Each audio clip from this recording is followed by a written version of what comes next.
안녕하세요, 여러분. 오늘은 정말 많은 분들이 관심을 가지고 계신 주제를 가지고 왔습니다. 바로 상속세입니다. 최근 포털뉴스에서 상속세 60% 국가가 상속받냐라는 제목을 보신 분들 많으실 겁니다. 심지어 이런 기사들 밑에는 한국에서는 못 살겠다, 해외로 떠난다는 댓글도 쏟아지고 있죠. 과연 이런 말들은 과장일까요? 아니면 우리 사회가 정말 심각하게 고민해야 할 문제일까요?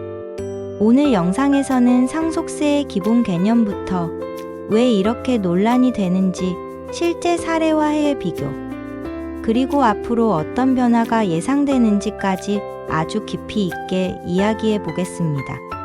중간에 여러분이 댓글로 참여할 수 있는 질문도 던질 테니 끝까지 들어주세요. 상속세는 사람이 사망하면서 남긴 재산을 상속인에게 이전할 때 부과되는 세금입니다.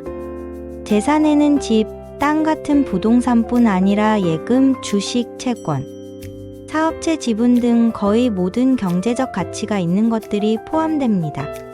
상속세는 부의 대물림을 일정 부분 제어하고 세금을 통해 재정을 확보하며 사회적 불평등을 완화하려는 목적으로 운영되는 제도입니다. 그런데 한국의 상속세는 세계적으로도 상당히 높은 편에 속합니다. 기본적으로 상속세율은 과세표준 구간에 따라 누진적으로 적용되며 최고세율은 50%입니다. 그런데 문제는 여기서 끝이 아니죠. 특정 상황, 특히 기업 대주주가 보유한 주식이 상속될 때는 할증평가라는 제도가 붙습니다. 이 할증평가는 최대 20%까지 주식 가치를 더 높게 평가해서 과세합니다. 결과적으로 최고세율 50%의 할증평가가 더해지면 사실상세 부담이 60% 수준까지 올라갈 수 있는 겁니다. 바로 이 점 때문에 언론에서는 상속세 60%라는 표현을 쓰는 거죠. 하지만 여기서 중요한 점은 모든 상속에 이렇게 높은 세율이 적용되는 것은 아니라는 사실입니다. 대부분의 일반 가정에서는 공제제도 덕분에 실제 세금 부담이 훨씬 낮습니다. 상속세에는 기초공제, 인적공제, 배우자 공제 등 다양한 공제 제도가 있어서 과세표준 자체가 줄어듭니다. 예를 들어 5억 원까지는 기본공제로 깎이고 배우자에게 상속할 경우 30억 원까지는 전액 공제되는 제도도 있죠. 그럼에도 불구하고 재벌가나 대기업 오너, 일가처럼 대규모 지분을 보유한 사람들에게는 여전히 막대한 세금이 부과됩니다. 그래서 이들이 상속세를 내기 위해 보유 지분을 매각하거나 심지어 기업을 매각해야 하는 상황까지 발생하기도 합니다. 이런 사례가 언론을 통해 보도되면서 국가가 기업 지분을 가져간다, 국가가 상속받는다는 식의 자극적인 제목이 달리는 거죠. 대표적인 사례로 넥슨 창업주 고 김정주 NXC 대표의 유족이 상속세로 수조 원을 내야 하는 상황이 보도된 적이 있습니다. 유족은 상속세를 현금으로 전부 낼 수 없어서 일부를 넥슨 지분으로 납부했습니다. 우리나라 세법에는 상속세를 주식으로 대신 납부할 수 있는 물납 제도가 있습니다. 그런데 이렇게 국가가 받은 주식은 영구히 보유하는 것이 아니라 일정 기간 뒤 매각하여 현금화합니다. 그러니까 실제로 국가가 기업 경영에 개입해서 이 기업은 이제 국가 것이야 하는 건 아니죠. 다만 언론 기사에서는 국가가 넥슨 지분을 가져갔다는 식으로 보도되면서 대중이 느끼기에는 마치 국가가 상속을 직접 받아간 것처럼 보이는 효과가 생깁니다. 이쯤에서 한번 해외 상황도 살펴보겠습니다. 미국은 에스테이트 텍스, 즉 유산세 제도가 있고 최고세율이 40%입니다.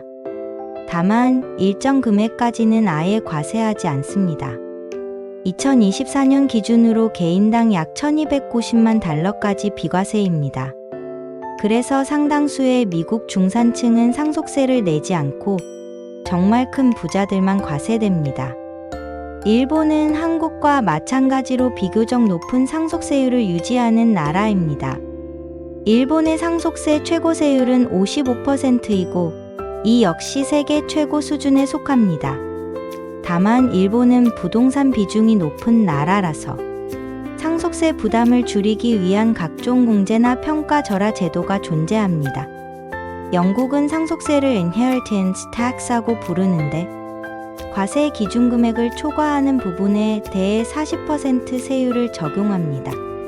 배우자나 자녀에게 주택을 물려줄 때는 일정 금액까지 비과세 혜택을 주기도 하고요.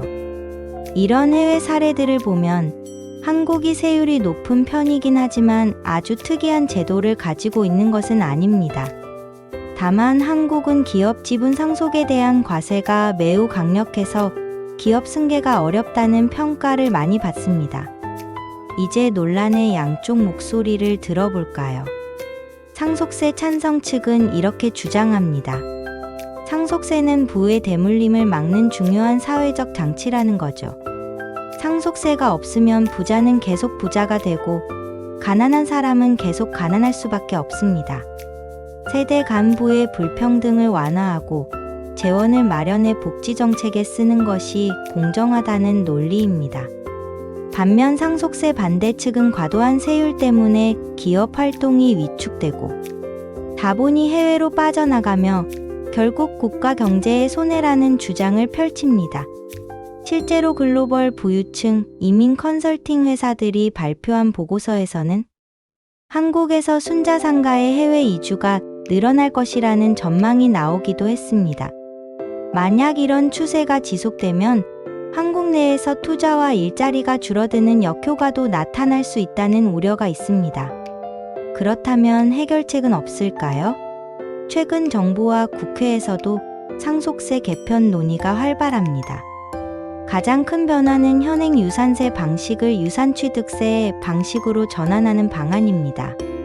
현재는 사망자가 남긴 전체 유산 총액의 세금을 매기는 방식인데 앞으로는 상속인 각각이 실제로 받은 몫에 대해 과세하는 방식으로 바꾸자는 겁니다. 이렇게 되면 상속인이 여러 명일수록 세 부담이 분산돼서 전체적으로 세금이 줄어드는 효과가 있습니다. 또 공제금액 확대, 세율 인하, 물납 제도의 개선 등 다양한 개편안이 논의되고 있습니다. 결국 이 문제는 단순히 세율을 내리느냐, 마느냐의 문제가 아니라 우리 사회가 어떤 가치에 우선순위를 둘 것인가의 문제입니다. 부의 대물림을 어느 정도 허용할 것인지, 혹은 강하게 규제해서 사회적 평등을 우선할 것인지, 두 가치 사이의 균형점을 찾는 과정입니다. 경제계에서는 세 부담을 완화해야 투자와 고용이 늘어난다고 주장하고, 시민사회에서는 공평과세 원칙을 지켜야 한다고 목소리를 냅니다. 여러분은 어떻게 생각하시나요? 상속세를 낮추는 게 맞다고 보시나요? 아니면 유지하거나 강화하는 것이 맞다고 보시나요? 댓글로 여러분의 생각을 남겨주세요. 오늘 영상이 도움이 되셨다면 좋아요와 구독, 알림 설정 꼭 부탁드립니다. 이 영상은 한번 보고 끝내는 것이 아니라 앞으로 상속세 개편 논의가 어떻게 진행되는지 계속 추적할 계획입니다. 다음 영상에서는 실제 상속세를 계산해보는 시뮬레이션을 준비할 테니 기대해 주세요. 오늘도 함께해 주셔서 감사합니다.